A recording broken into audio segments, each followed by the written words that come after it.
আসসালামু আলাইকুম ভিউয়ার্স। আজকে রান্না করব নুডলস। নুডলসটা প্রথমে সিদ্ধ করে নিব। অতিরিক্ত সিদ্ধ করা যাবে না, অতিরিক্ত সিদ্ধ করে নুডলস ঝরঝরে হবে না। সিদ্ধ হয়ে গেলে নুডলসটা পানি ঝরাতে রেখে দিব। আজকে নুডলস রান্না করব বিভিন্ন ধরনের সবজি এবং মাংস দিয়ে। দিব ফুলকপি, গাজর, কাঁচামরিচ, পেঁয়াজ, আলু, মরিচ এগুলা। তারপর আমি চুলায় একটা প্যান বসিয়ে দেব। এর মধ্যে 2টা শুকনো মরিচ ভেজে তুলে রেখে দেব।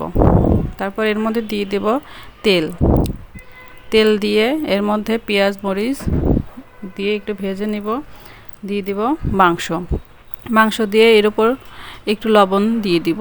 লবণ দিলে মাংসটা ভাজার সময় এর মধ্যে লবণ ঢুকে যাবে, মজা লাগবে খেতে। একটু ভেজে নিয়ে এর মধ্যে দিয়ে দেব সব ধরনের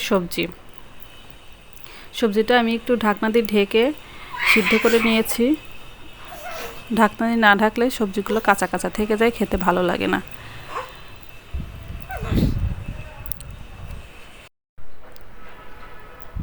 সবজিটা একটু ভালোভাবে ভেজে নেব।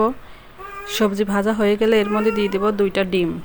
ডিমের উপর আমি 1 প্যাকেট ম্যাগি মশলা ছড়িয়ে দেব।